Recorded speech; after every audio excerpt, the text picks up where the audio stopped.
Baiklah, Assalamualaikum warahmatullahi ta'ala wabarakatuh. Alhamdulillahirrabbilalamin. Wassalatu wassalamu ala asrafil anbiya wal mursalin wa ala alihi wa sahbihi ajma'in, amma ba'd. Perkenalkan, nama saya Muhammad, NIM 2032000160. Adapun di sini yang saya hormati dosen pengampu saya Dr. Haji Samsul Huda MPD. Baiklah, di sini saya akan memperjelaskan atau memaparkan materi daripada kelompok saya ambil, yaitu tentang judul klasifikasi konflik. Pengertian manajemen konflik. Menurut Guru Besar Bahasa Indonesia KBBI, manajemen adalah proses penggunaan sumber daya secara efektif dan efisien untuk mencapai sebuah tujuan. Manajemen yang juga terdapat di dalam manajemen konflik merupakan proses penting yang menggerakkan organisasi, karena tanpa manajemen yang efektif tidak akan ada usaha yang berhasil. Selanjutnya, pemahaman atau definisi konflik yang terdapat dalam manajemen konflik. Dalam Kamus Besar Bahasa Indonesia, konflik memiliki arti percekcokan atau pertentangan atau perselisihan. Selain itu, konflik juga berarti adanya oposisi atau pertentangan pendapat antara orang-orang atau kelompok-kelompok. Setiap hubungan antar pribadi mengandung adanya unsur-unsur konflik.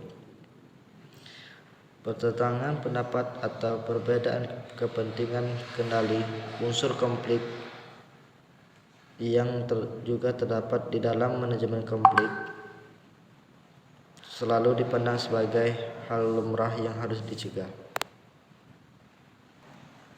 Baiklah, di sini saya akan menjelaskan apa itu klasifikasi konflik.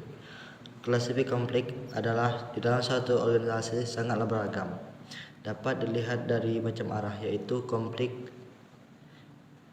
dilihat dari fungsi terbagi menjadi dua, yaitu konflik fungsional. Konflik fungsional atau di dalam Kamus Bahasa Inggris functional konflik adalah konflik yang mendukung pencapaian tujuan kelompok dan memperbaiki kinerja kelompok. Konflik fungsional muncul dari perbedaan tujuan atau ide dalam organisasi dan dapat untuk pertumbuhan. Contohnya seperti konflik antara bagian produksi dengan bagian keuangan. Adapun B, konflik difunksional. Sedangkan konflik difunksional adalah konflik yang merintangi pencapaian tujuan kelompok. Konflik difunksional merupakan kebalikan dari konflik fungsional, yaitu jika konflik tersebut hanya memuaskan individu saja, tetapi menurunkan kinerja kelompok, maka konflik tersebut difunksional disebabkan oleh banyak faktor seperti struktur organisasi. Struktur organisasi itu seperti adanya ketua, sekretaris, dan bendahara. 2. Perbedaan tujuan. Contohnya, misalnya ada permasalahan perebutan posisi ketua suatu organisasi sampai terjadi bentrok antara kedua konflik tersebut. 2. Konflik dilihat dari posisi seorang dalam struktur organisasi. A. Konflik vertikal. Konflik vertikal adalah konflik antara golongan yang berbeda. Misalnya contohnya konflik antara golongan rendah dan golongan yang tinggi, atau konflik antara atasan dan bawahan. B. Konflik horizontal. Konflik horizontal adalah konflik yaitu konflik yang terjadi antara mereka yang memiliki kedudukan yang sama atau setingkat dalam organisasi. Misalnya konflik antara karyawan atau antara apartemen yang setingkat atau tentang tujuan pekerjaan yang tidak cocok atau efisien penggunaan sumber daya dan pemasaran di dalam suatu bisnis atau perusahaan. C. Ada namanya konflik garis staf. Konflik garis staf yaitu konflik yang terjadi antara karyawan lini yang biasa memegang posisi komando dengan pejabat staf yang biasanya berfungsi sebagai penasihat. D. Ada namanya konflik peranan. Konflik peran adalah konflik yang terjadi karena ada benturan saat kita sedang menjalankan peran-peran tertentu. Contohnya, sebagai anggota DPR mereka harus menjunjung keinginan rakyat, tetapi hal ini sulit dilakukan karena keterikatan orang tersebut dengan interest partai.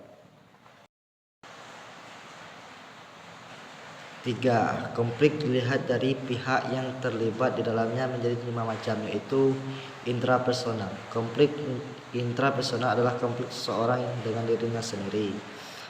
B. Konflik antara individu dan kelompok. Seringkali berhubungan dengan cara individu menghadapi tekanan-tekanan untuk mencapai konformitas yang ditekankan kepada mereka oleh kelompok kerja mereka. Sebagai contoh, dapat dikatakan bahwa seorang individu dapat dihukum oleh kelompok kerjanya karena ia tidak dapat mencapai norma-norma produktivitas kelompok di mana ia berada. C. Konflik antara kelompok dalam organisasi yang sama.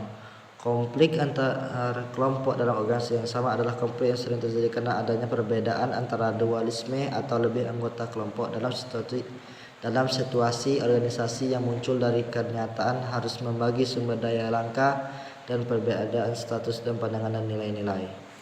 D.